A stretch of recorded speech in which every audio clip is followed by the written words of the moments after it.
J'utilise Canva depuis des années, pourtant la semaine dernière je me suis encore retrouvée à redécouvrir un outil que je sous-exploitais complètement. C'était l'édition magique, un des outils du Studio Magique qui est une suite d'outils qui te permet de retoucher tes photos grâce à l'IA ultra rapidement. Et comme tu le sais, la photo c'est le cœur de ton contenu, c'est ce qui te permet d'illustrer ton univers, de personnaliser ton message. Et si tu ne sais pas comment optimiser tes photos, les retoucher pour qu'elles ressortent dans tes visuels, eh bien tu vas finir avec des contenus ternes qui n'engagent pas et générique parce que tu seras forcé d'utiliser des photos libres de droit. Alors aujourd'hui, je vais te montrer 11 outils qui vont vraiment faire la différence pour retoucher tes photos et les optimiser et avoir un contenu qui se démarque et qui te ressemble. Le tout sans même avoir besoin de compétences techniques. Et tu vas voir, il y en a un au milieu de cette vidéo que tu vas adorer. Alors reste bien jusqu'au bout pour découvrir tous ces outils dont tu ne pourras plus te passer. Et si tu me découvres aujourd'hui, enchantée, moi c'est Jay, j'aide les entrepreneurs et créatrices de contenu à créer du contenu qui attire, engage et convertit,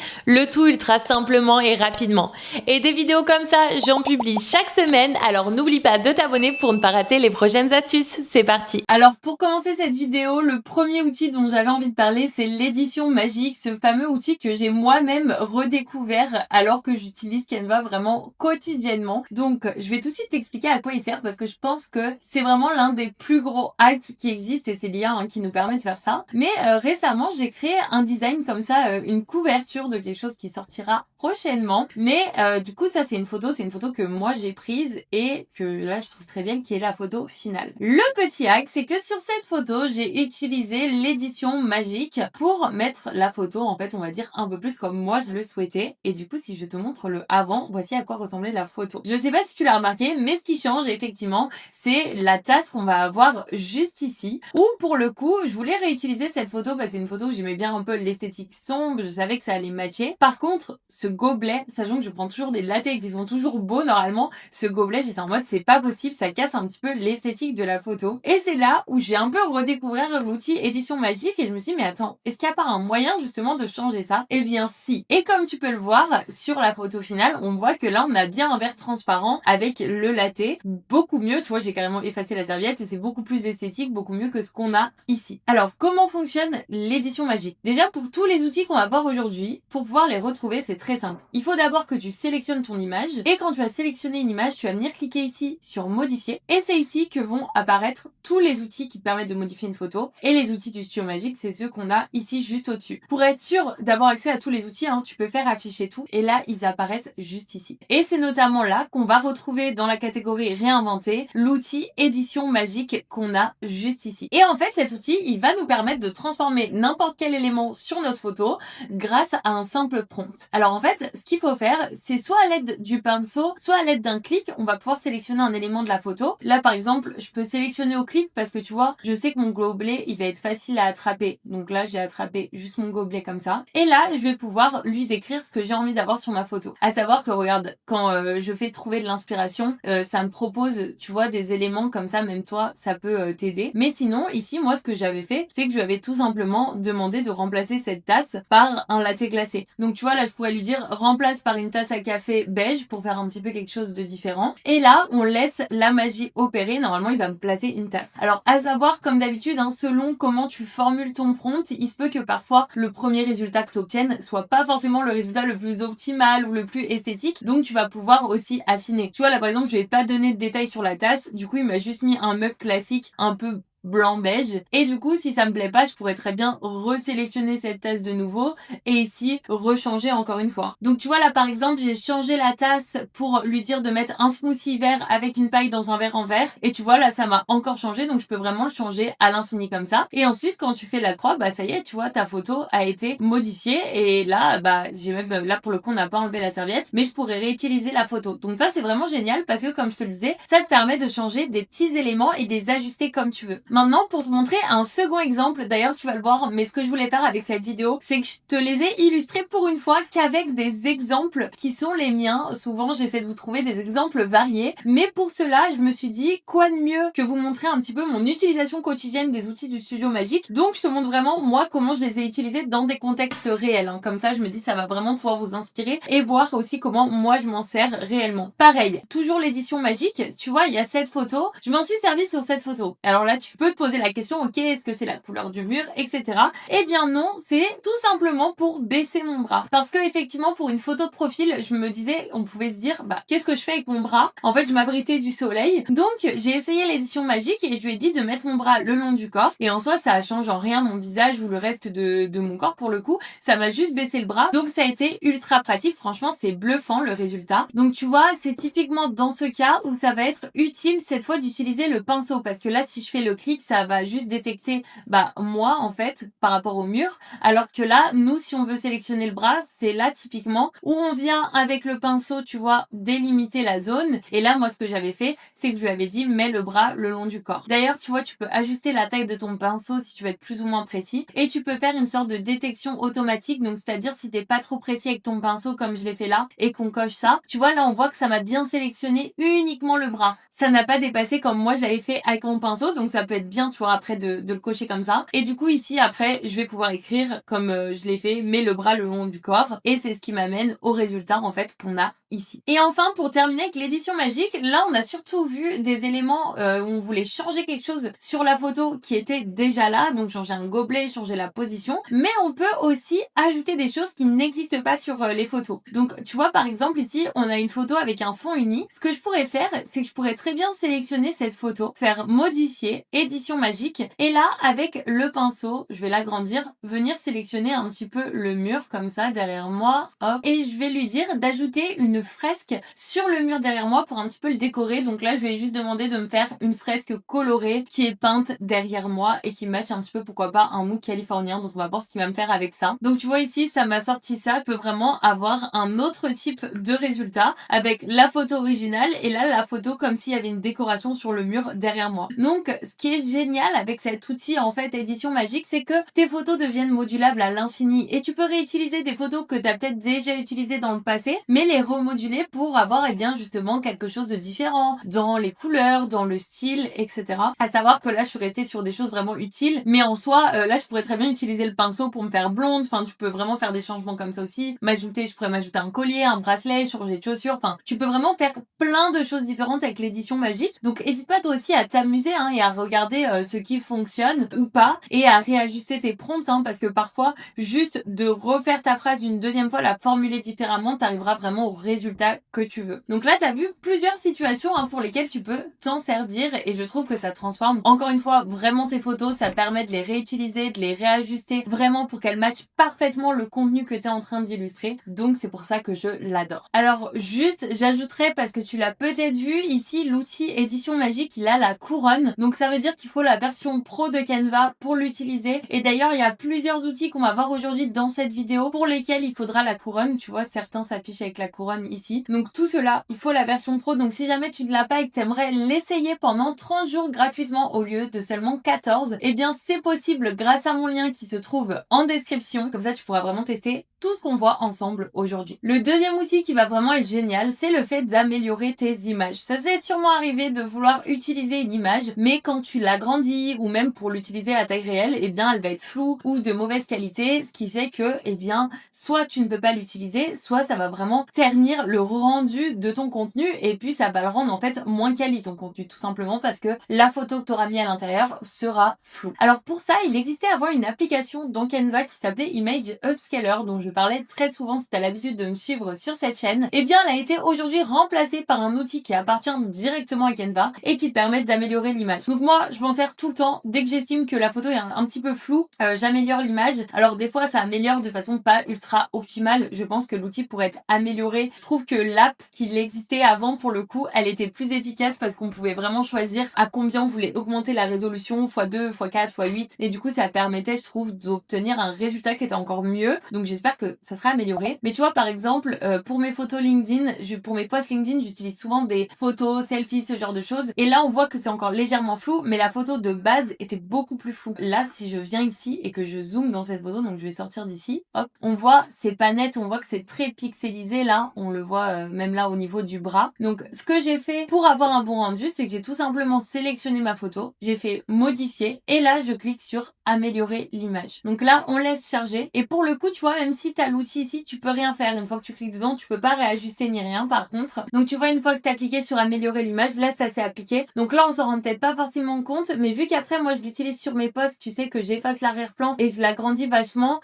bah au final, le fait d'avoir amélioré la qualité de l'image, ça aide un peu parce qu'en fait, déjà là, elle est pas ultra nette, elle le serait encore moins si j'avais pas utilisé cet outil. Donc dès que je trouve qu'une photo est pas trop nette, c'est simple, je clique dessus, je viens cliquer sur améliorer l'image, ça coûte rien et je suis sûre que mes photos soient toujours améliorées. Le petit truc où je te dirais de faire attention pour cet outil-là, c'est tout simplement que parfois tu vas améliorer l'image et ça peut transformer un peu ta photo, surtout s'il y avait des écritures dessus ou ce genre de choses. Des fois, ça peut la rendre un peu moins lisible. Comme je le disais, c'est un outil que je trouve pas encore optimal à 100%, même si c'est déjà mieux que rien. Je pense qu'il continuera d'être amélioré. Et le truc, c'est qu'on peut pas utiliser l'app Image Upscaler parce que pour le coup, elle est vraiment remplacée par cet outil-là. Donc, on peut même pas revenir en arrière. Donc, on espère que sur cet outil-là, il l'améliore au fil du temps. Mais c'est intéressant de savoir qu'il est là parce que sur des photos vraiment floues ou pas très quali, c'est quand même utile et ça permet vraiment d'améliorer, surtout si tu dois les agrandir derrière. C'est souvent ça le problème. Au plus ta photo est grande, au plus c'est important qu'elle soit nette et quali. Et c'est important parce que t'auras beau avoir un superbe contenu, si ta photo est floue, bah honnêtement ça gâche tout le reste de ton visuel. Un outil que j'adore aussi, c'est la gomme magique. Tout simplement parce que c'est un outil qui va permettre d'enlever tous les éléments indésirables de notre photo. Donc supprimer des gens qu'il y a derrière, supprimer une petite poubelle, supprimer tu vois tout ce que t'as pas envie de voir sur ta photo. Et en plus ça c'est vraiment génial parce que j'avoue que moi maintenant parfois je prends des photos, je sais qu'il va y avoir une poubelle ou un truc à côté, je suis en mode c'est pas grave, la gomme magique sera là pour l'enlever, pour venir alléger ma photo. Je te dirais aussi que ce qui est génial avec cet outil, c'est l'un des outils qui te permet de retoucher tes photos ultra rapidement. Franchement, tu mets un petit clic, un petit coup de gomme et c'est retouché. Pas besoin de compétences techniques et dire qu'avant il fallait utiliser des outils comme Photoshop, des outils hyper complexes. Donc cet outil-là, il est vraiment une game changer pour ça. Et un autre truc pour lequel j'ai utilisé la gomme, c'est aussi pour lisser un petit peu certains éléments. Donc tu vois par exemple ici mon Mac, clairement il est sale, il y a des traces de doigts de partout, je ne sais pas ce que j'avais fait. Et du coup je trouve ça vraiment pas esthétique pour la photo. Je trouve ça amène en fait des éléments parasites. Donc pour ma belle couverture, je voulais que ça soit lisse. Et c'est là où intervient la gomme magique. Parce que du coup tu vas venir ici. Ce qui est génial c'est qu'en plus maintenant ils te l'ont mis un petit peu en mode raccourci. Je pense qu'ils savent que les gens l'utilisent tout le temps. Donc effectivement on pourrait passer par modifier puis venir chercher la gomme ici. Mais sinon quand je sélectionne ma photo, à côté d'effacer l'arrière-plan, t'as l'outil gommer. Et là t'as deux gommes. La gomme à pixels qui te permet vraiment de supprimer un élément de la photo. Et la gomme magique qui te permet de gommer des éléments indésirables sur ta photo. Donc tu vois, si je commence par la serviette, en soi elle est facile à attraper, donc là je peux utiliser le clic. Donc tu vois, je viens vraiment sélectionner la serviette, là ça l'a détecté, et l'autre petit bout de la serviette. Et là, on fait effacer. Vu qu'avec le clic, j'ai pas réussi à attraper le deuxième bout de la serviette, je vais zoomer comme ça dans mon image. Et c'est pas grave, hein, je vais utiliser le pinceau, tu vois. Et je vais juste faire comme ça ici, hop. Et là, après, je vais pouvoir faire effacer. Mais plutôt que de tout faire un à un, je pourrais dès maintenant, pour gagner du temps, en fait, sélectionner plein de petites parties sur mon design. Donc c'est ça aussi qui est génial avec la gomme, c'est que tu peux faire d'un coup tous tes petits coups de gomme. Donc tu vois, là par exemple, là il y a une tache, hop. Là, je sais qu'il y a plein de traces. Donc je vais en même temps gommer les traces que je vois comme ça sur mon Mac, super. Et là, je fais effacer. Et comme ça traite tout d'un coup, donc tu vas beaucoup plus vite. Et là, ça y est, tu vois, c'est beaucoup plus lisse, la serviette a disparu. Et maintenant, si je ferme, eh bien, on voit que c'est tout de suite beaucoup plus clean au niveau de ma photo. Pour enlever d'autres éléments, tu vois, si j'avais pas remplacé le gobelet ici, je pourrais totalement le supprimer, etc. Donc, ça, c'est un premier exemple. Un deuxième exemple, c'est pareil ici, pour ce post LinkedIn, il y a des petites différences. Par exemple, tu vois, ici, le truc de l'ascenseur, c'est totalement parasite parce qu'en plus, cet écran produisait beaucoup de lumière. Donc, pareil, pour faire mon post ici, pour pas que ça se chevauche avec les autres éléments de design que j'ai mis, j'ai voulu le supprimer. Donc là, pareil, j'ai juste fait gommer gomme magique. Et là, ce qui est génial, c'est que normalement, encore une fois, avec le clic, ça va le détecter. Tu vois, c'est super pratique vu que c'est bien rectangle et qu'il se détache bien du fond. Donc là, encore une fois, je fais effacer. Ça va me supprimer cet élément indésirable de ma photo, regarde. Et c'est nickel, c'est comme s'il y avait rien d'autre derrière, tu vois. Là, t'aurais montré cette photo, t'aurais même pas su forcément qu'il y avait l'écran derrière moi. Donc c'est super génial. Là, t'as compris le système de comment fonctionne la gomme, mais pour te montrer un dernier exemple, ça aussi c'est une photo notamment que j'avais utilisée après plus tard pour un post LinkedIn. Et vu que j'ajoute pas mal d'éléments comme tu l'as vu ici, tu vois sur mes photos, au plus la photo est légère, au mieux c'est, parce que s'il y a trop d'éléments qui se superposent, ça fait une photo trop chargée. Donc typiquement pour cette photo, ce que j'avais fait, c'est que je suis venue supprimer la personne qu'il y avait ici et le panneau qu'il y avait là. Comme on peut le voir, ils sont plus ici. Si jamais tu supprimes des fois des éléments, fais fais quand même bien attention à la cohérence. Par exemple, tu vois, là, il y a l'ombre de la personne que j'ai aussi supprimée après avoir supprimé la personne. Parce que si tu supprimes la personne mais qu'il reste l'ombre, bah on peut voir qu'il y a une petite incohérence potentielle, même si des fois c'est pas dramatique. Donc fais bien attention à ça. Et aussi la gomme magique, elle peut permettre de retoucher directement la peau. Même si on verra, il y a un outil qui permet de retoucher le visage notamment. Tu peux quand même utiliser la gomme magique. Donc là, si je voudrais gommer mon tatouage, je pourrais le faire. Ou même là, tu vois, pour le coup, sur cette photo-là, pour te montrer pour l'exemple, là on voit que j'avais quelques petites imperfections légères au niveau de la joue. Bah là, tu vois, j'ai utilisé la gomme magique et on voit que ça a légèrement lissé la peau. Donc c'est aussi quelque chose potentiellement dont tu peux te servir. Je sais qu'il y a beaucoup de personnes qui utilisent des applications externes pour ça, donc c'est quand même intéressant de savoir que tu peux le faire directement sur Canva. Le quatrième outil, c'est effacer l'arrière-plan, et celui-là, je vais passer très vite dessus parce que honnêtement, tout le monde le connaît, je pense, aujourd'hui. C'est l'outil phare de Canva. Mais ce pourquoi je voulais l'évoquer aussi dans cette vidéo, c'est tout simplement parce que tout le monde sait qu'on peut effacer l'arrière-plan, mais peu de personnes utilisent le fait qu'on peut vraiment venir sélectionner jusqu'où on vient supprimer. Par exemple, là on a un exemple de photo que j'ai utilisé pour une miniature YouTube, donc ça c'est la photo finale, mais ça c'est la photo de base. Et parfois, en fait, ce qui se passe, c'est que quand je viens supprimer comme ça l'arrière-plan d'une photo, malheureusement, ça va pas détourer exactement comme je le souhaite. Tu vois, par exemple, là, l'IA n'a pas su faire la différence entre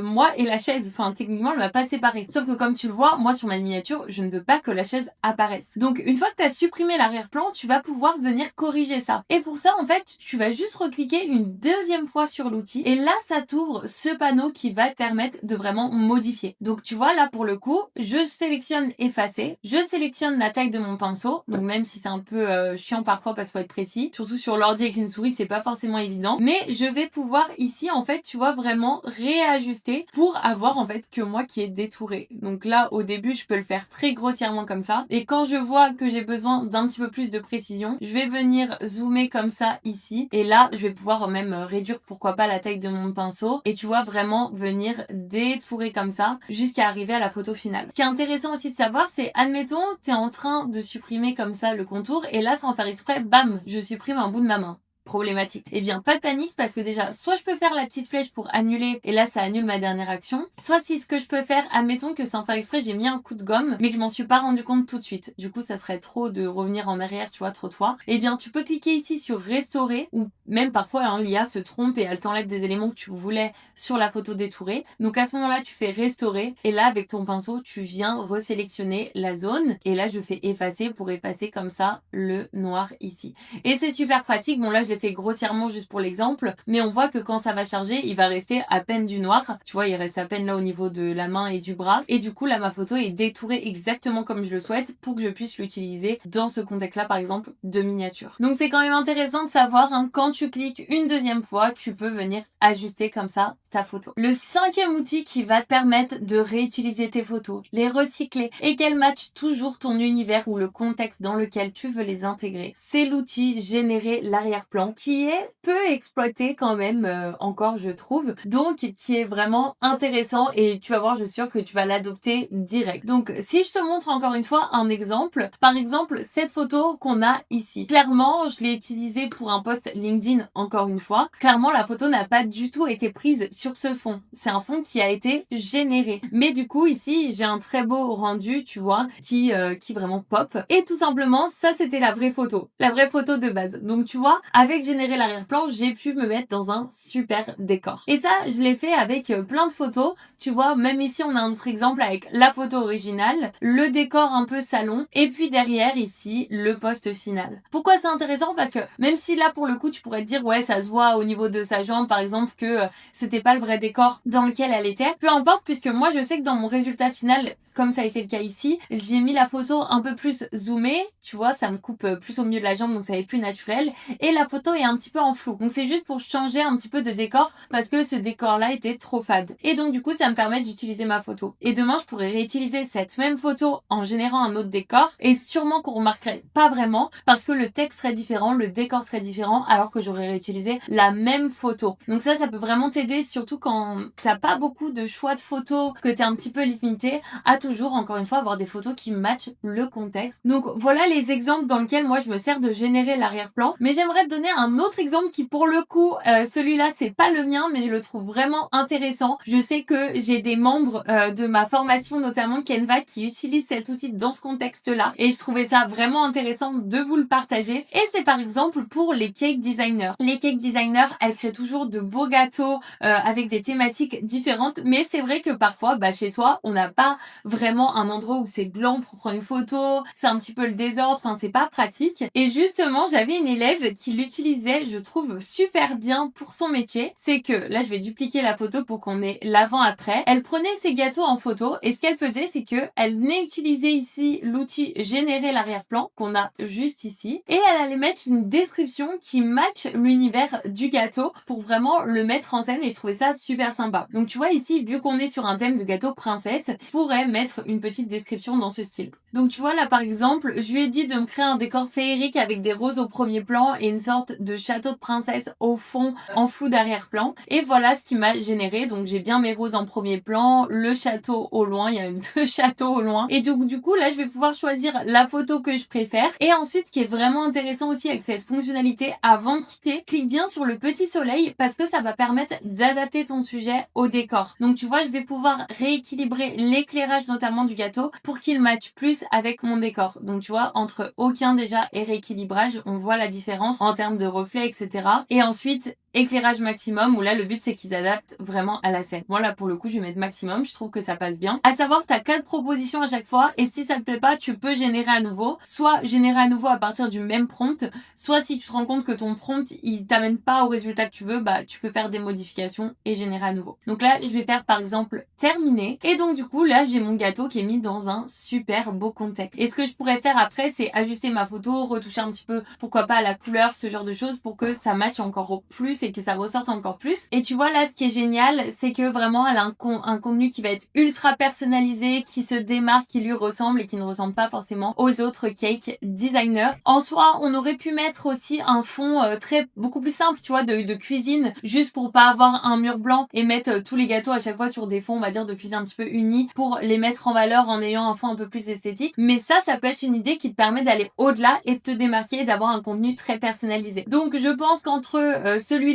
pour les posts ou même ici la cake designer, ça va te donner plein d'idées et plein d'inspi pour cet outil. Le 6e outil, c'est l'agrandissement magique et honnêtement celui-là aussi il est ultra pratique parce que ça t'est sûrement déjà arrivé de vouloir utiliser une photo pour un format en particulier, mais le problème c'est que ça matche pas. Par exemple, t'as une photo horizontale et tu veux l'utiliser pour une couverture de reel. Donc là, ça bloque parce qu'au niveau du format, tu vas pas pouvoir remplir ton cadre. Je m'explique, on va illustrer ça tout de suite pour que ce soit plus simple. Tu vois, par exemple, là, j'avais une photo en format portrait. Le truc, c'est qu'une couverture de reel, elle va beaucoup plus haut, comme tu peux le voir. Sauf que le problème, souvent, c'est que si je viens ici avec ma photo dans ma couverture de reel, si je l'agrandis à la taille comme ça, sans couper les bords, on voit qu'il manque quand même de grandes parties en haut et en bas. Mais si, par exemple, tu sais, je la définis comme arrière-plan, le truc, c'est que ça coupe une bonne partie des bords. Donc, si moi, je veux tout le monsieur qui prend la vidéo, ça coupe une partie de moi ici et de la balançoire. Et si je me veux moi sur la balançoire, ça coupe complètement le monsieur. Et la photo est trop zoomée par rapport à ce que je souhaite. Donc du coup, c'est vrai que c'est un petit peu pénible. Et bien, c'est là où va intervenir l'agrandissement magique. Et comme tu peux le voir ici sur cet exemple, si je me remets en plein écran,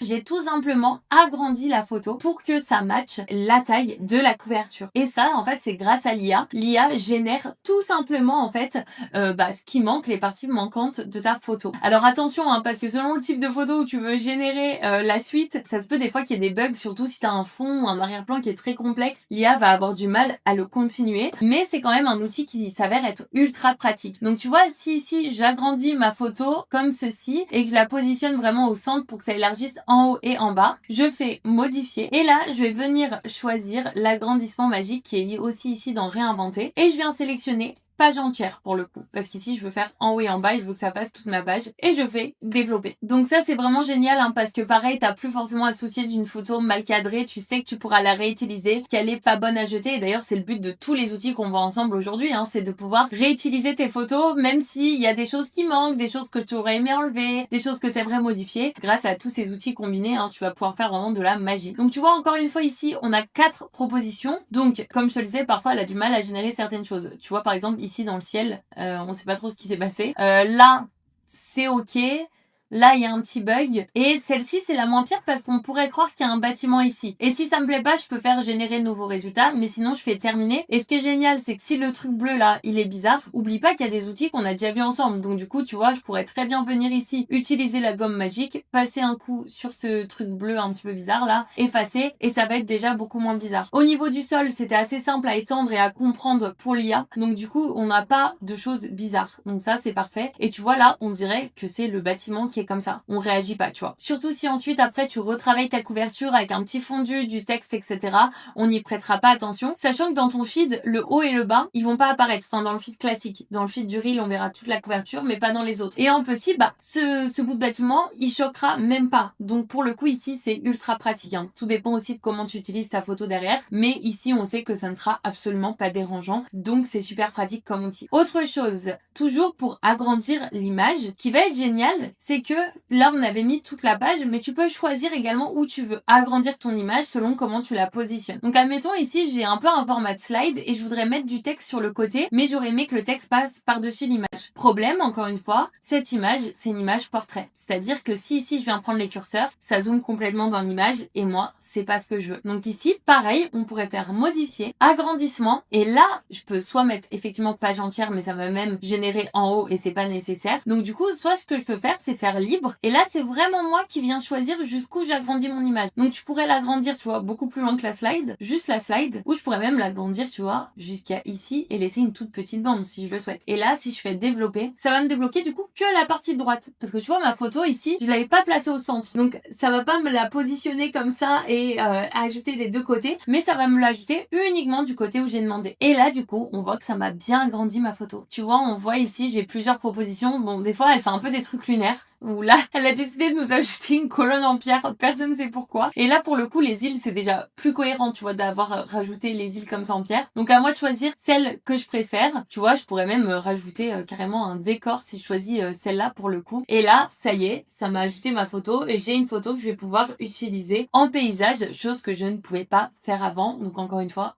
trop pratique. Avant de te présenter le 7e outil qui est la capture magique et que je suis certaine que tu vas aussi adorer quand tu vas pouvoir voir à quoi il te sert, n'oublie pas, si la vidéo te plaît jusqu'à maintenant, à mettre un petit like et aussi à t'abonner à la chaîne pour ne pas rater 2 prochaines astuces pour t'aider à améliorer ton contenu. Ça m'aide vraiment moi à continuer à vous créer du contenu. Ça m'aide aussi à recommander la chaîne à d'autres personnes qui pourraient avoir besoin d'aide. Donc n'hésite pas à rejoindre les Canva Queen en t'abonnant si tu as aimé cette vidéo. Alors, la capture magique, comme son nom l'indique, elle va nous permettre de capturer des petits éléments sur la photo. Donc, c'est des éléments qu'on ne veut pas supprimer, mais qu'on veut juste potentiellement déplacer, parce qu'ils sont pas exactement à l'endroit où on le souhaitait. Donc, ça nous permet vraiment d'extraire un élément pour arranger un petit peu comme on le souhaite. Donc, par exemple, si je te montre cette photo, en soi, on a 2 photos identiques. La seule chose qui change, comme tu peux le voir, eh bien, c'est qu'il y en a une où les éléments sont pas disposés comme l'autre. Et bien en fait ici on a la photo originale et à droite on a la photo avec les éléments redisposés. Donc admettons que je voulais utiliser cette photo pour une story, je sais qu'il allait avoir du texte qui tombait par là et moi je trouvais ça un petit peu pénible parce que ça allait cacher la boisson, en même temps il y avait trop d'éléments, j'aurais aimé qu'on voit la boisson. Et ben je peux tout simplement réarranger ma petite photo comme bon me semble pour ensuite avoir mon texte qui tombe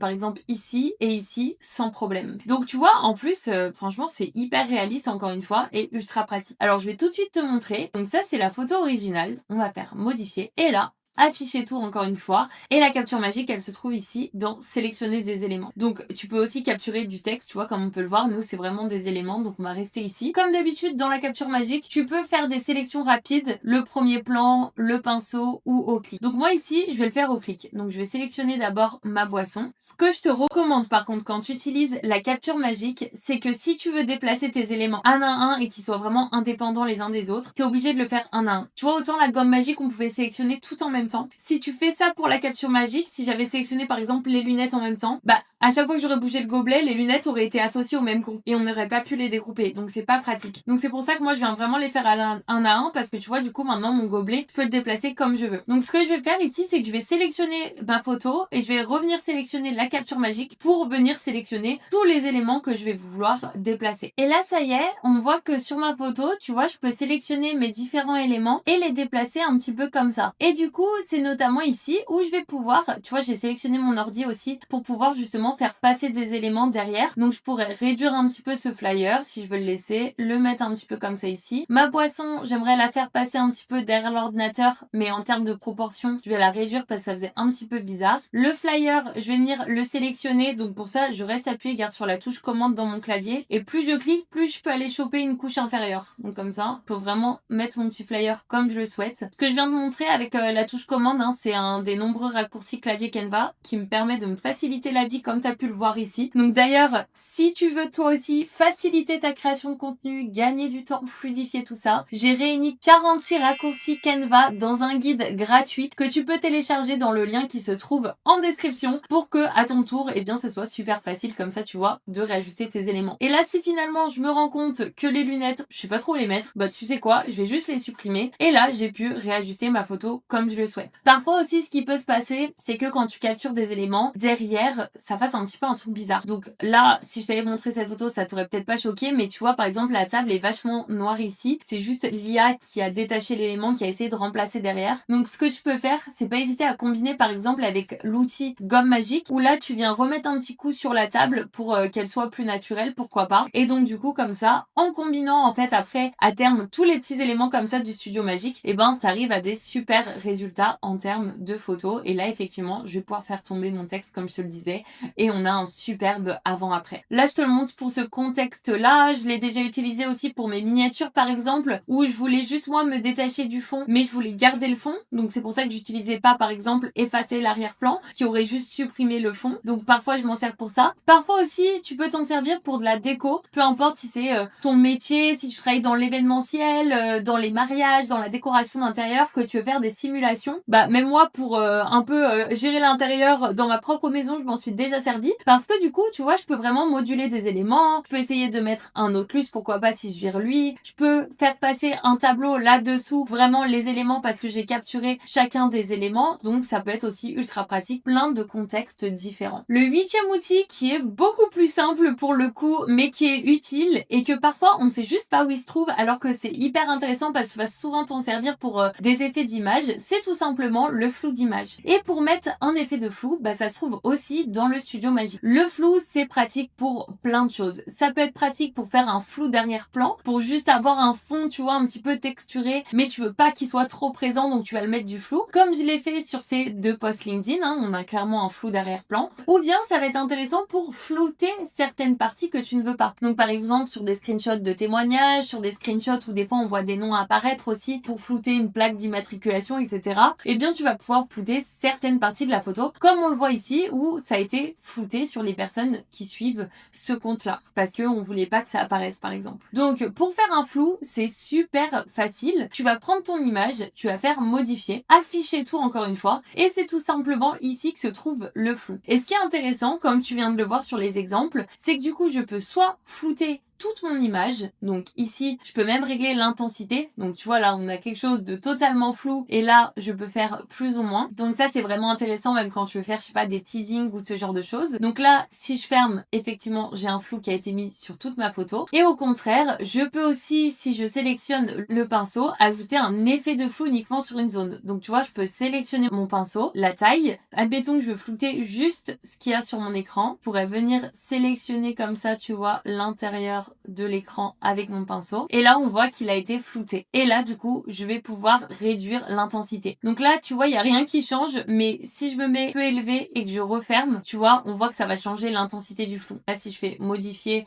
que je reviens dans flou et que je mets quelque chose de beaucoup plus élevé, ça va être encore plus flou. Donc là, c'est difficile à s'en rendre compte parce que c'est un fond assez uni, mais tu peux quand même régler l'intensité de ton flou. Et du coup, tout le reste de ma photo est net, donc ça peut être aussi ultra pratique. Maintenant que tu sais comment mettre du flou, un autre outil qui est ultra intéressant et que peu de personnes connaissent, c'est la mise au point automatique. C'est-à-dire qu'ici, on va sélectionner ce qu'on met en flou pour vraiment faire ressortir quelque chose de ton image, donc vraiment mettre le focus sur un élément précis. C'est un peu l'idée du flou d'arrière-plan ou de la mise au point, comme quand tu prends une photo avec un appareil photo. Et du coup, si je te montre un exemple, là par exemple, on a utilisé la mise au point automatique parce que le sujet, donc moi là au centre de la photo, je suis nette et on a un flou d'arrière-plan sur le paysage. Et ça, au lieu de devoir tout toi sélectionner au pinceau ce que tu mets en flou. C'est pour ça que la mise au point automatique existe. Donc tu vois, si je resélectionne cette photo, je fais modifier, toujours dans afficher tout, à côté du flou, on a mise au point auto. Et là, en fait, l'IA détecte automatiquement sur ton image qu'elle met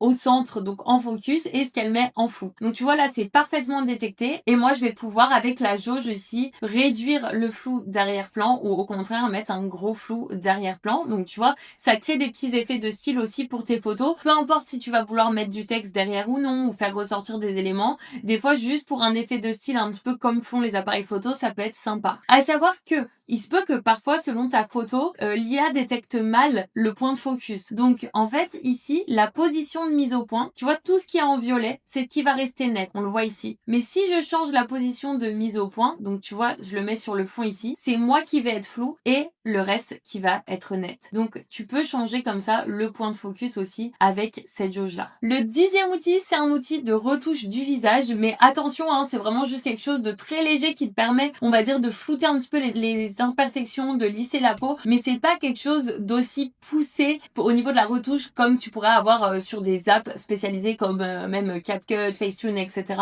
C'est pas le cas ici. Ici, c'est quand même, on va dire, beaucoup plus léger. Donc, si je prends l'exemple d'une photo, encore une fois, je vais me mettre ici. Donc là, on a deux selfies. Pour le moment, c'est exactement les mêmes. Quand tu sélectionnes ta photo, afficher tout. Ici, tu as un outil de retouche visage et tu vas pouvoir en fait sélectionner avec la jauge. Donc, par défaut, ça te met toujours un certain pourcentage, je pense, c'est ce qu'ils estiment être le plus naturel. Mais tu vas pouvoir toi, juger, baisser, augmenter. Donc je t'invite à, pendant que je bouge la jauge, regarder l'effet que ça fait. Mais tu vois, au plus je lisse, on perd déjà un petit peu en qualité de la photo. Et on voit que pour le coup, cet outil, il va venir matifier vachement la peau. Tu vois, là, on a une peau, enfin là, ma peau est quand même brillante par le soleil, etc. Là, on voit que c'est beaucoup plus mat. Et on voit que ça vient lisser légèrement, effectivement, la peau, ça réduit la brillance. Après, c'est pas ce qu'il y a de plus optimal parce que moi, je trouve que ça baisse quand même parfois un petit peu la qualité. Donc tu vois, ici, autant le mettre assez bas, mais pour le mettre bas, je trouve que ça fait pas grand chose.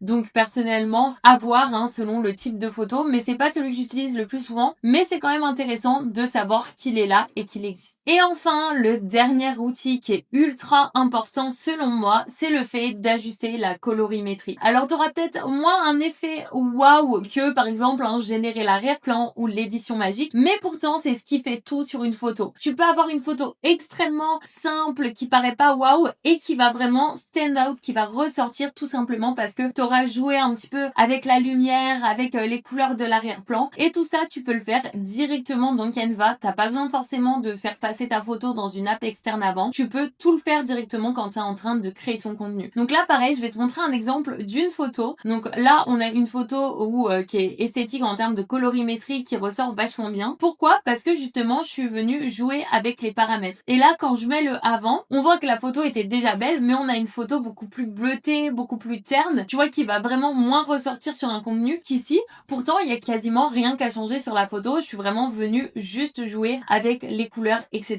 Petit twist aussi que j'ai fait sur cette photo pour te montrer encore une fois que tu peux combiner les outils, c'est que sur la photo originale, il y a mes cheveux qui étaient un petit peu partis en vrille avec le vent, etc. Et avec la gomme magique, j'ai vu que ça faisait un petit peu n'importe quoi. J'ai juste gommé cette partie de mes cheveux et donc du coup là, on a quelque chose encore une fois de plus uniforme. Donc tu vois, tu peux s'amuser à ajuster quelques détails comme ça aussi sur tes photos pour qu'elles soient parfaites quand tu les intègres à un contenu. Un truc que je voulais te montrer aussi, pourquoi c'est hyper uniforme, c'est parce que, mis à part le fait que oui, tu peux ici ajuster la lumière, etc., c'est parce que je vais pouvoir aussi sélectionner avec le clic, le pinceau ou les outils ici, le premier plan ou l'arrière-plan pour les retoucher différemment en fait, séparément. Pourquoi? Parce que peut-être que là, moi je trouve que au début, je suis un petit peu sombre. Le problème, c'est que si j'augmente la luminosité, il y a tout qui augmente et j'ai un ciel qui est ultra saturé. Donc, ce qui est génial avec cet outil, c'est que je vais vraiment pouvoir sélectionner un à un. Donc, d'abord, je vais sélectionner le premier plan. On voit que ça m'a bel et bien détecté. Et donc, du coup, là, je vais pouvoir gérer, tu vois, me mettre un petit peu plus lumineuse, gérer les contrastes, etc.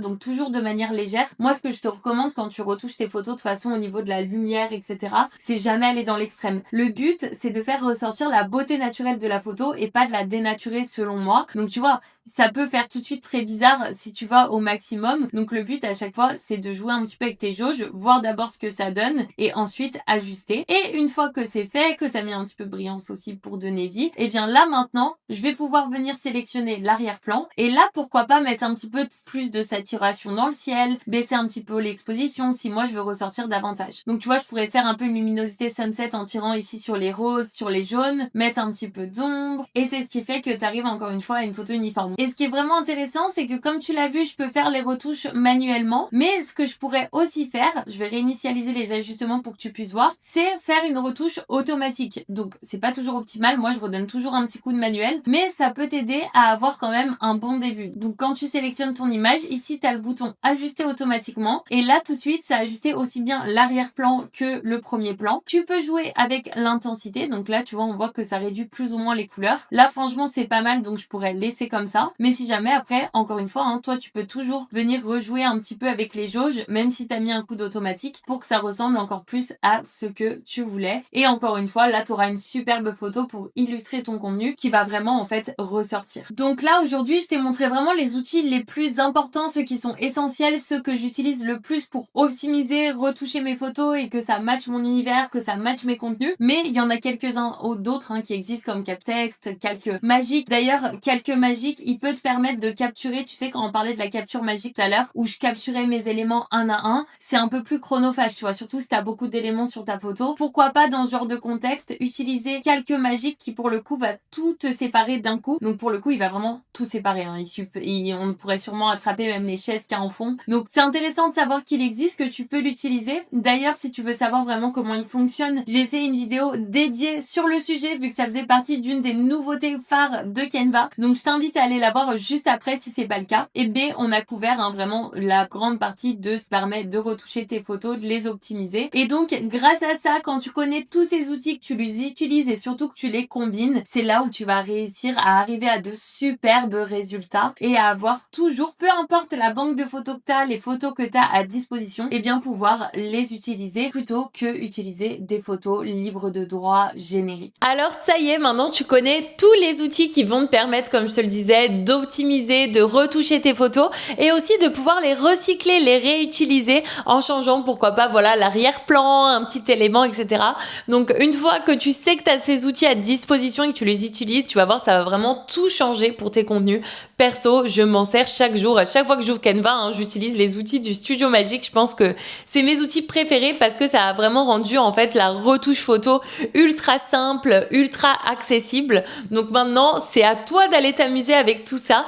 D'ailleurs, dis-moi dans les commentaires, quel outil tu as découvert, lequel tu as hâte de tester ou même lequel tu as préféré. J'ai hâte d'avoir ton retour là-dessus. En tout cas, j'espère que cette vidéo t'a plu. Si c'est le cas, n'oublie pas de mettre un petit like et de t'abonner à la chaîne pour ne pas rater les prochaines astuces sur Canva. Et comme tu le sais, parmi tous ces outils du Studio Magique, il y en a certains, il fallait vraiment la version pro de Canva pour pouvoir les utiliser. Donc si jamais tu n'as pas la version pro mais que tu aimerais l'essayer pendant 30 jours au lieu de seulement 14 gratuitement, c'est possible grâce à mon lien qui se trouve en description. Comme ça, tu pourras au moins aller tester tout ce qu'on a vu ensemble aujourd'hui tranquillement. Et aussi, avant de partir, n'oublie pas de t'assurer de télécharger ton guide des 46 raccourcis Canva qui va vraiment t'aider à fluidifier ta création de contenu. Surtout si tu fais partie des personnes qui utilisent Canva dans leur quotidien, je t'assure que c'est aussi ce qui va faire la différence pour t'aider à créer plus vite, plus simplement. Donc le lien se trouve lui aussi en description. Et moi de mon côté, je te dis à très bientôt pour une prochaine vidéo. Bye!